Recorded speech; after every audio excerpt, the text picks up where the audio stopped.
There is no cure for EB, and EB is fatal. Hey, how are you? I've been asked a lot if I feel like I'm on borrowed time, but I don't, because my time is my own. I'm going to use it to the best of my capabilities. This week I have a shoot with Vogue Italia. I never would have thought in a million years that my ugly legs could get me into Vogue. Okay, where are my glasses? My name is Lucy Beall. I'm 21 and I have recessive dystrophic epidermolysis bullosa. EB is a family of genetic skin conditions. It is caused by a lack of collagen 7, which is the anchoring fiber that connects your bottom layer of skin to your top layer of skin. EB affects every surface of my body, including interior surfaces. This includes my skin, my throat, my eyes, and every internal organ as well. There is no cure for EB, and EB is fatal. I've been asked a lot if I feel like I'm on borrowed time.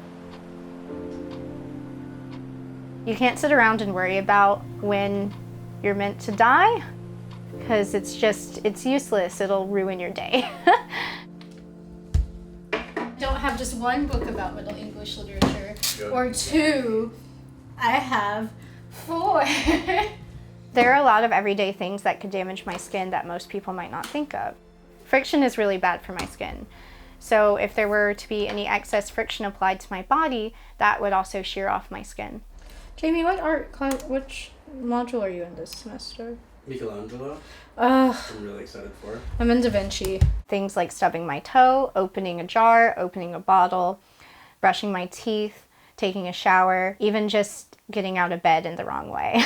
Over time, scar tissue doesn't stretch, it contracts. So that meant that the scar tissue on my hands was pulling my fingers into my palm in a process called mittening. If left alone, that meant I could lose my fingers and my thumb completely. So last summer, I had a release surgery. They released my right hand and all of my fingers and my thumb from this restrictive scar tissue, thereby giving me the range of motion in my hand back. This is my splint that I have to wear every day, every night. It is important to make sure that my fingers don't go back into a curved shape. There was a point where I felt like my scarring defined me because it was the first thing people would see of me. No one wakes up every day just loving themselves. Hey, how are you? It's always a process for everyone, especially if you have a visible condition that makes you look different. But I don't let this stop me from doing things I like. I could see my scars as something negative, as something to fight against, or I could see it as proof of my own survival. I can't make outfits, that's why I wear dresses. Of course, one of the first things I saw about Lucy were her scars. It's inevitable. It's inevitable, but I saw past that so quickly. She was just so open with herself and her personality and everything. My lasting impression of Lucy wasn't someone who was defined by her scars. It was someone who didn't let her scars define her. I saw how people reacted to me and wanted to change that. So last year was a really big year for me. I gave my first TEDx talk for my university in April. I was able to attend a conference in Italy for rare skin conditions and talk about EB. This week I have a shoot with Fantabody in collaboration with Vogue Italia for their campaign called I Am the Woman I Am. Are you nervous for it?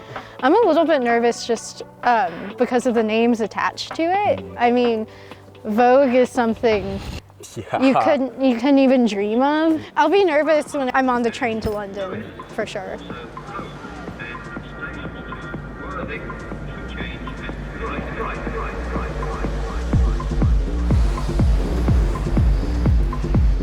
I really just can't believe that I'm able to experience this opportunity. I never would have thought that my so-called ugly legs could get me into Vogue. Hi, Gwen. Hey.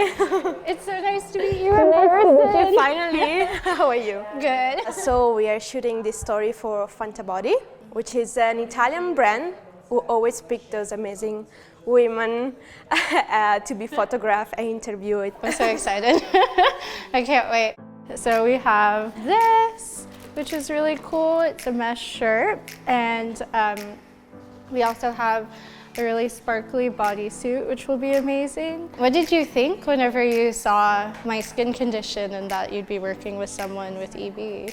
It's not the first time, actually. Oh, wow. Yeah. It kind of validates what I'm doing, like I'm doing the right thing. I know I'm doing the right thing. I didn't want to be told I wouldn't find love or happiness or a successful career due to my scarring. I never thought whenever I first started posting pictures and talking about living with EB that it would get such attention and that people would actually care. We can become our own role models. So that's what I'm trying to do for myself.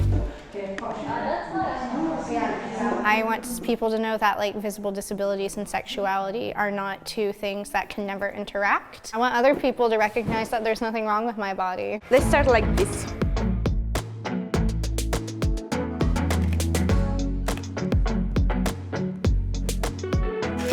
Because you know, growing up, we're told that people with disabilities, especially ones that are visible, aren't attractive, and love is meant for someone else whose body doesn't look like mine. But I disagree.